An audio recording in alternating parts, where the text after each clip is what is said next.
What song does a star sing when it's all by itself? What sound does a comet make when it's flying around? And did you know that the sun enjoys playing the drums?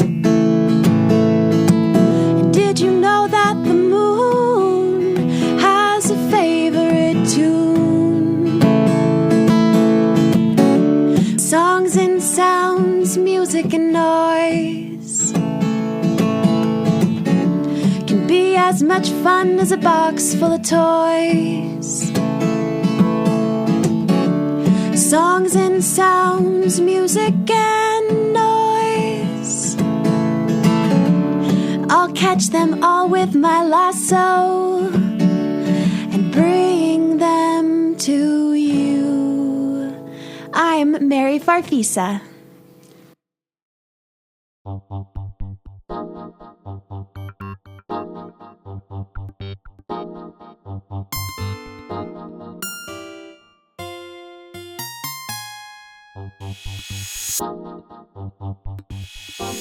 Direct from outer space, it's Mary FARFISA's Outer Space Radio Theater.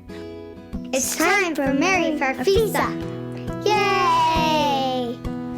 What song does a star sing when it's all by itself? What sound does a comet make when it's flying around? And did you know that the sun enjoys playing the drums? And did you know that the moon has a favorite tune?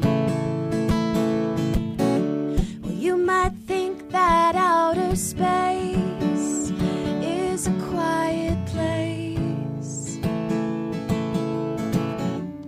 but there's a melody in all that astronomy.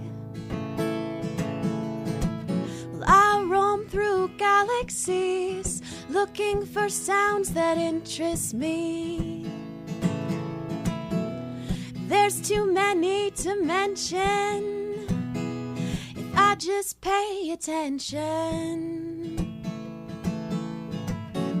Songs and sounds, music and noise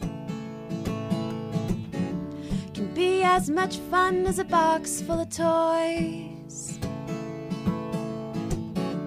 Songs and sounds, music and noise, I'll catch them all with my lasso and bring them to you. I'm Mary FARFISA. Today's episode, The Stardust Storm. Mary FARFISA and her space horse, Briscoe, are traveling through outer space, looking for songs and sounds and music and noise to share with everyone in the universe. Do you see them? Mary is that little girl in the big round space helmet and the sparkly white cowboy boots. Mary is sitting on Briscoe's back as his flaming hooves propel them through the stars. Mary holds tight to Briscoe's purple mane. Little comets shoot past them as they hurtle through the heavens, looking for new worlds to explore. Where are we, Briscoe? We're in a very remote section of the galaxy, Mary. Not many space travelers come through here. That's for sure. We haven't seen anyone since we passed that last nebula. But look up ahead. What is that? It's a flock of space geese, and they're flying right toward us. Wow, there's so many of them, and they're moving really fast. Look out, here they come. Hang on tight, Mary. We're right in the middle of them. Oh! Whoa, look out. Oh my Whoa. goodness, watch out! Hey, we're flying here. Oh, finally, they've flown past us. Phew, glad I have my helmet on.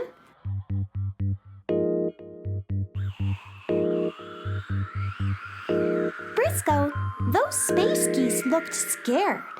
You're right. It was like they were trying to get away from something as fast as they could. Briscoe, look over there. Maybe that's what they were trying to get away from. Mary points in the direction that the flock of frightened space geese was fleeing from. There, in the darkness of outer space, a cloud of twinkling bright lights has appeared. As Mary and Briscoe watch, the strange cloud gets a little brighter and bigger. What is that, Briscoe? I'm not sure, Mary. I've never seen anything quite like it. Briscoe, someone's calling on my helmet radio. It's the chief listener. Answer it, Mary. He might have a new mission for us. Now, you kids listening at home might not know who the listeners are. Let me tell you a little about them. The listeners are a group of intergalactic super beings from the planet Tympany. The listeners are creating a library of all the sounds and songs and music and noise that have ever been made on any planet, anywhere in the universe. Whether it's a symphony by the great Beetlebroxian composer Ludwig van Lederhosen, or those annoying whiny sounds your little brother makes when he doesn't get his way. The listeners want to have it in their collection. You might ask, why do they want to gather and keep all these sounds? The answer is so that everyone, everywhere, can have a chance to hear them. It's like Mary Farfisa always says, Songs and sounds, music and noise can be as much fun as a box full of toys.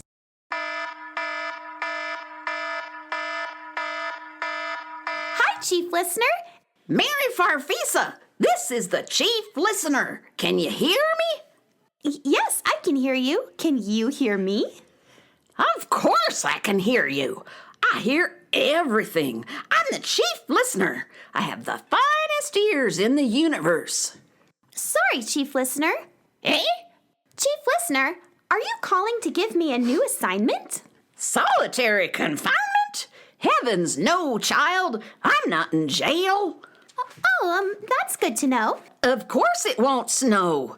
But Mary Farfisa, I'm calling to warn you that you're in great danger. I am? We are?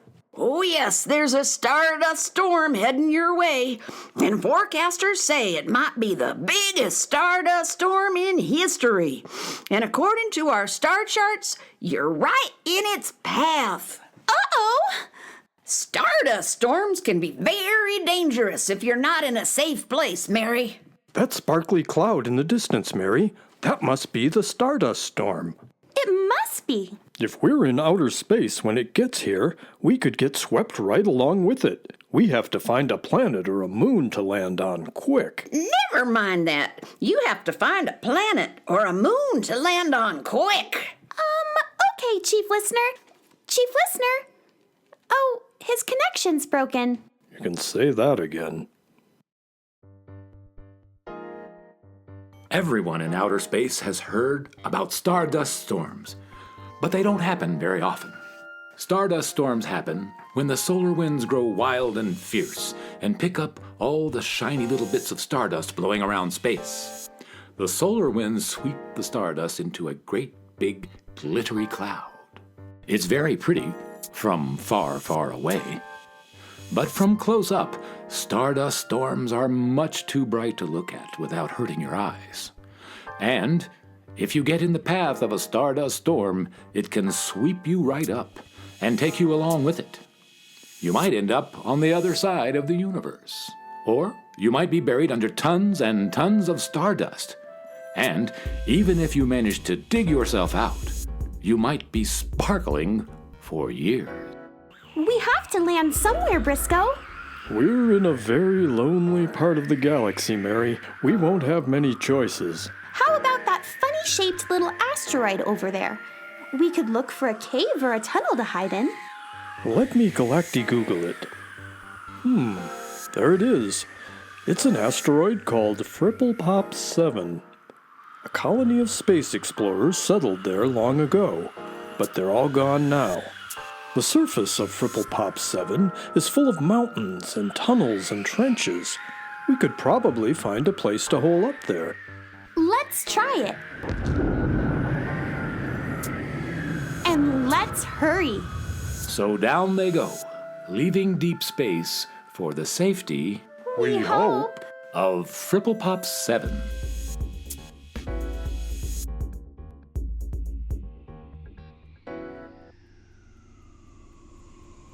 Mary and Briscoe have landed on the surface of Fripplepop 7.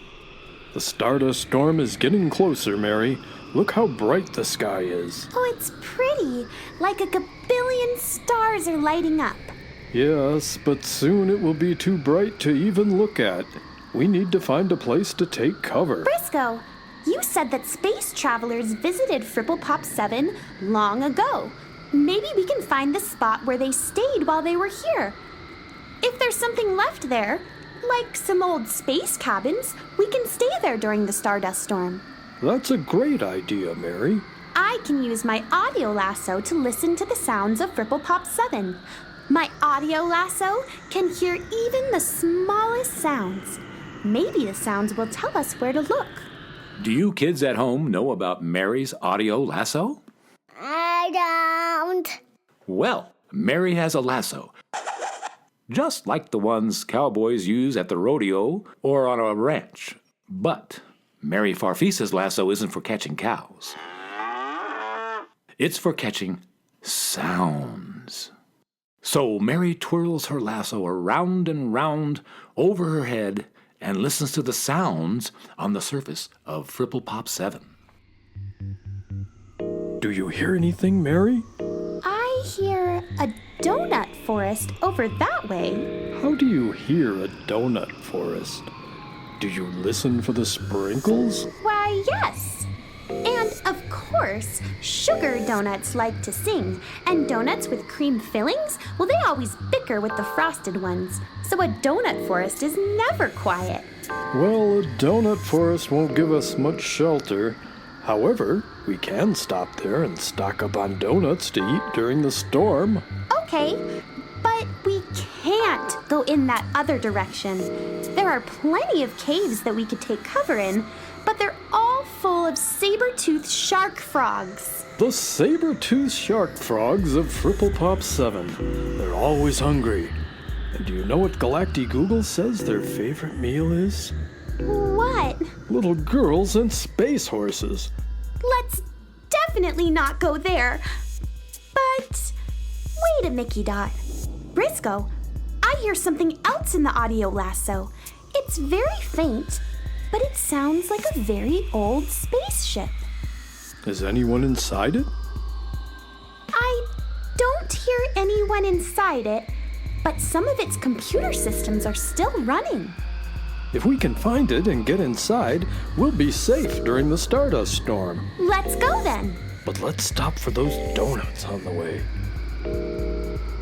By the time Mary and Briscoe get to the mysterious spaceship, the wind has grown so strong that Briscoe can't fly anymore. The wind is so bad, it's hard to put one foot in front of the other. You're right, and I've got 4 of them. But eventually, Look, Mary, there's the abandoned spaceship.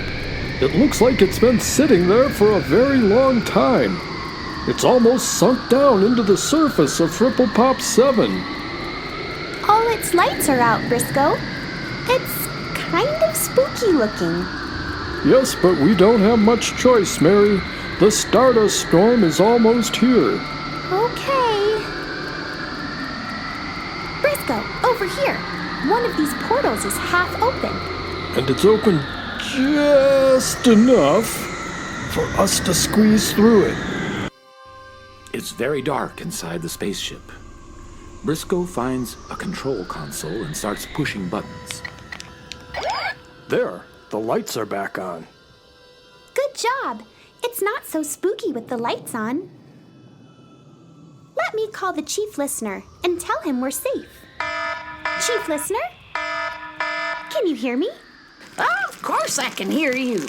I'm the chief listener. I have the finest ears in the universe. I was just worried you couldn't hear me over all the static the Stardust Storm is causing, Chief Listener.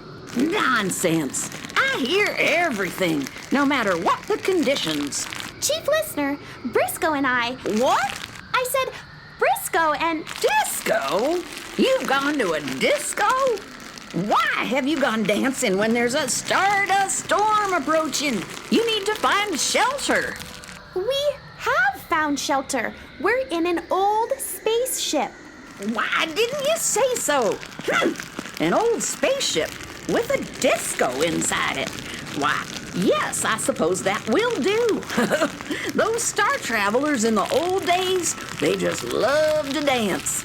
Mary Farfisa, you just stay in that disco till the storm passes and dance your little heart out. Well, no, what I said was... You just put on some records, get that disco ball a-spinning, and that storm will be over before you know it. Okay, Chief Listener, we'll do that. Ooh, I love the nightlife. I like to boogie on the disco round. Oh, yeah. Oh, I love the nightlife. I love to boogie. There's too much Stardust interference. I've lost him, Briscoe. Not sure you had him, Mary.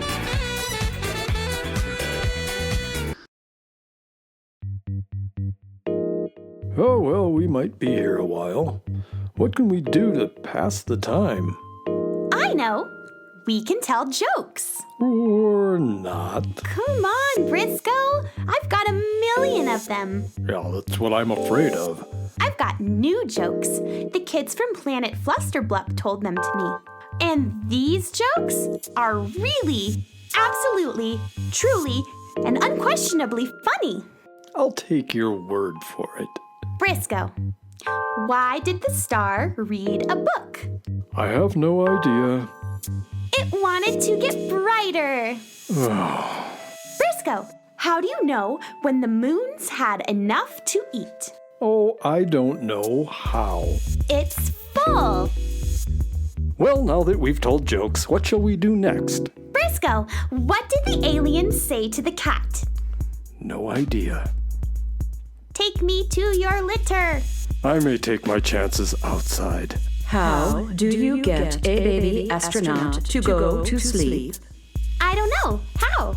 You rocket. Ha ha ha. Ha ha ha ha. Ha ha. Hey, who's that laughing with me? Someone who's easily amused? That was me. I'm Which Way. I'm the navigation system for this spaceship. Oh, pleased to meet you, Which Way. I'm Mary Farfisa, and this is Briscoe. How do you do? I do very well, thank you.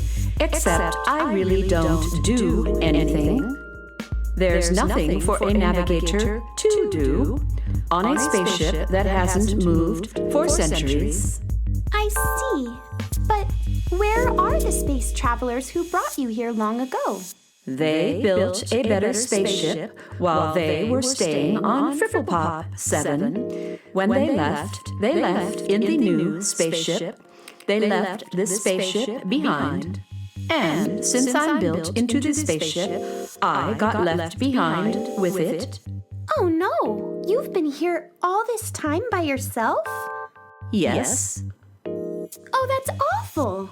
I've written a poem about it. Would you like to hear it? Of course. Ahem. If there's no one who wants to go anywhere, there's no one to tell how to get there. If no one wants directions, there's no need to make projections about how close or how far, or how long it will take, if we'll be on time, or if we're running late, which way we should go, or if we should wait. If there's no one to travel, there's no need to navigate. What a nice poem. Why, thank you. I've been working on it for 300 years. But Which Way? You must be very sad. All alone on Fripplepop 7 for all that time? Is there anything we can do to cheer you up? Well, you could throw me a space party, Okay. but you'd have to plan it. Ha ha ha. I'm definitely going to wait outside in the storm. Don't do that. If you're looking for something to do, why not go visit with the others? Others? There are others here? Yes, they're on the other side of the spaceship. They arrived right around the same time you did. They're taking shelter here too. Everyone's afraid to get caught in the Stardust storm. Oh, that's wonderful. Briscoe and I love meeting other space travelers. How do we get to the other end of the spaceship? Go through the airlock on your right. Walk 800 dippy rivets down the long, winding corridor. Take a left by the hydroponics generator. When you get to the big round room with the observation dome, you have arrived. If you leave now, your expected time of arrival is in 33 Mickey dots and 4 tippy wickets. Hey, which way? You're navigating. I am, aren't I? How about that? I haven't lost my touch. Mary Farfisa and Briscoe follow Whichway's instructions. In exactly 33 Mickey dots and 4 tippy wickets, they find the other space travelers. The first thing they see is that flock of frightened space geese, who are not so frightened anymore now that they've found shelter. The space geese are perched in the rafters near the top of the dome. Then they notice a girl, a little older than Mary, sitting by a computer console. She's wearing a long, loose sweater, leggings, and a black beret. And she has 2 sleek, gray, pointed ears, just like a cat. She's strumming a rather unusual-looking guitar. Her guitar is unusual because it has 2 rocket engines attached to it.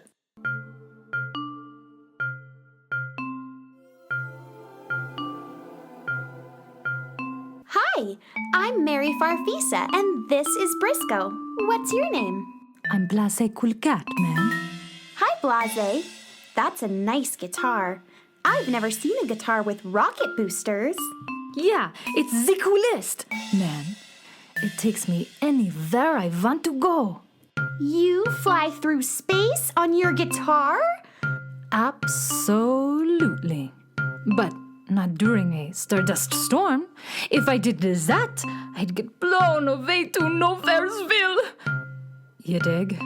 That's why I'm just chilling here till everything's copacetic.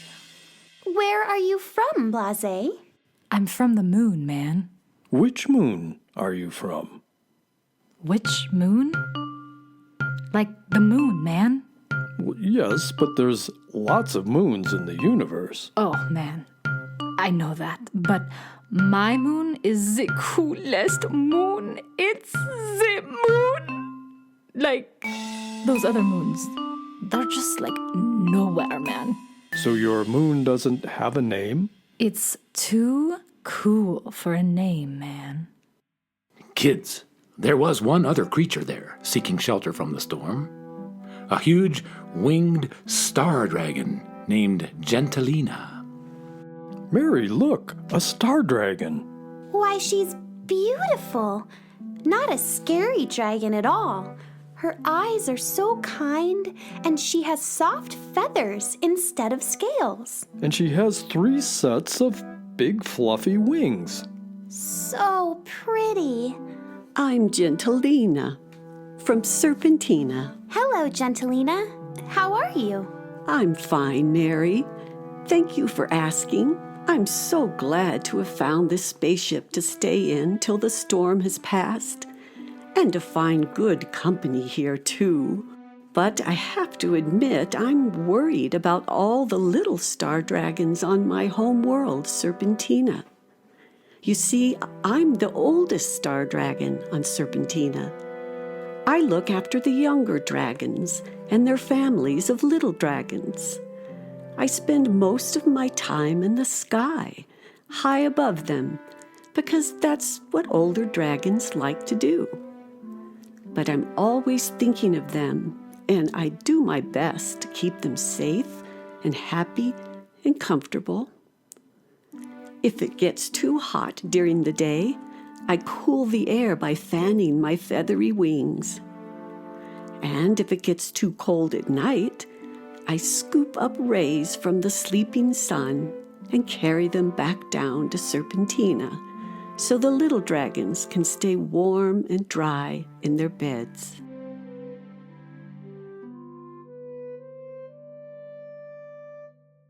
Serpentina is a long way off, Gentilina. How did you end up here? Oh, my sister wasn't feeling well, and I went to bring her some tea and sympathy on the planet where she lives. I should have been able to fly right back to Serpentina, but now the Stardust storm has started, and it's keeping me from getting back home. Don't worry, Gentilina. The younger dragons will look after their little ones till you get back. And they'll know how to look after each other because they learned from you. That's very sweet of you, Briscoe. I know. We should pass the time with some music. Blasé, you must have lots of cool music on the moon. Oh, absolutely, man. Our music's way out. Can you teach us a song from the moon, Blasé? Wow. Yeah, but you have to help me out with it. I need some audience participation. You dig? We dig. All right. If you think you're cool enough, you all have to do your part. How about all you kids listening at home? Are you ready to help Blasé Cool Cat make some intergalactic beatnik space rap? Okay, you little hepcats. It goes like this. First, you have to snap your fingers. Count me out. I don't have fingers. Okay, like everybody with fingers. Snap your fingers. Like this. See? Give me a rhythm. Keep it going. You say, on the moon. On the moon. That's it, keep going. Everybody. On the moon. We do as we please. On the moon. Pizza's made with green cheese. On the moon. We don't go to bed. On the moon. We wear our pants on our head. On the moon. A day is 20 years long. On the moon. Those clocks are always wrong. On the moon. We're all folk singers. On the moon. We like to snap our fingers. On the moon. I drink espresso. On the moon. My room is always a mess-o. On the moon. Blasé just told us about it. On the moon. If it had a name, we'd shout it. On the moon.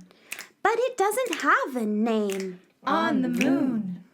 It doesn't need a name. It's just the moon.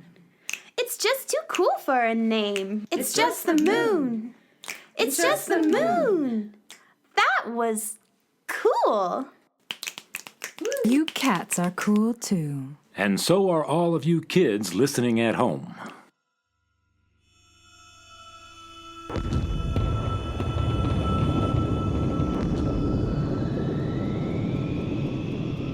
Oh dear, listen to that. The Stardust storm is here. It's terribly loud and angry sounding.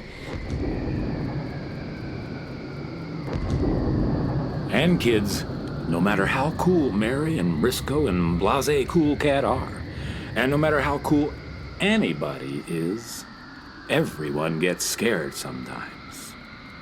When Mary and Briscoe and Blasé and all those space geese up in the rafters heard all that noise and felt how the storm shook and rattled the big abandoned spaceship, they all got scared.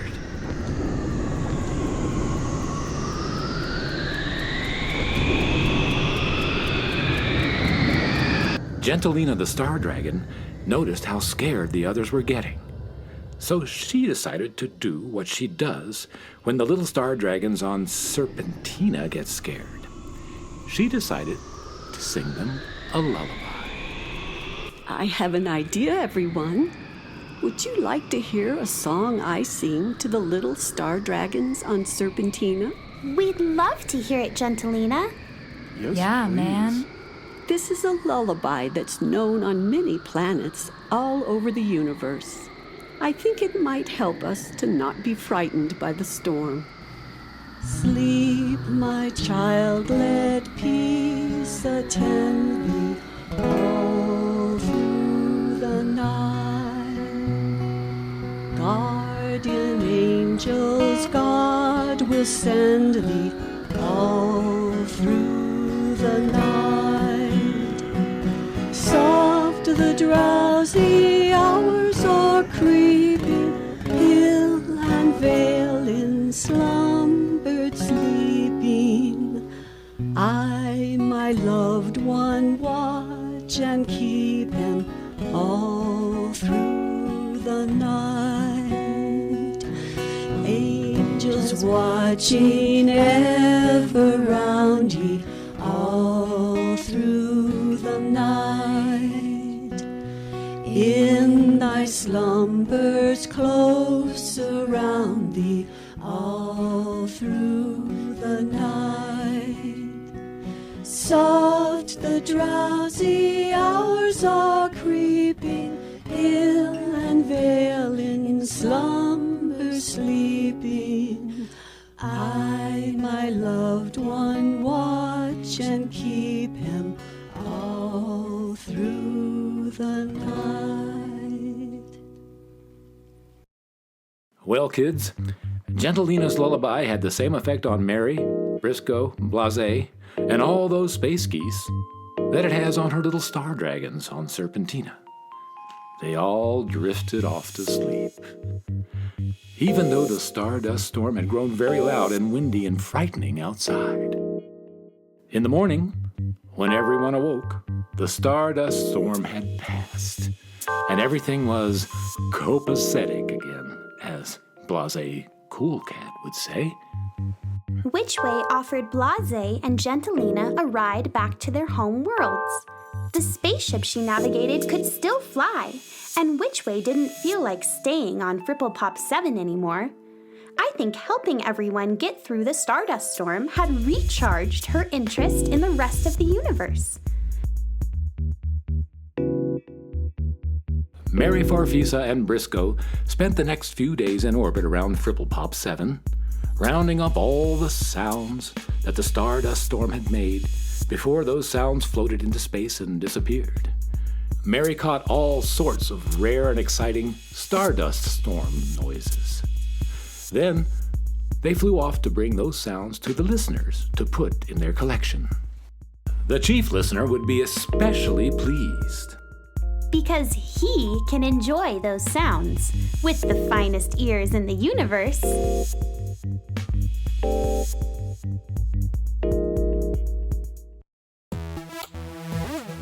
You've been listening to the Stardust Storm, today's episode of Mary Farfisa's Outer Space Radio Theater, written and produced by Jim Sheff.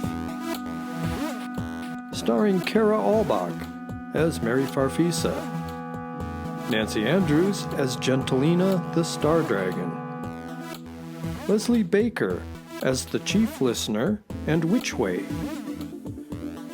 Jim Sheff as Briscoe, Bill Culbertson as the narrator, and Katie King as Blase Cool Cat. Mary Farfisa and today's Mary Farfisa's Outer Space Radio Theater Adventure are copyright 2017 by Jim Sheff, all rights reserved. Theme song by Kara Albach. Background music by Jim Sheff.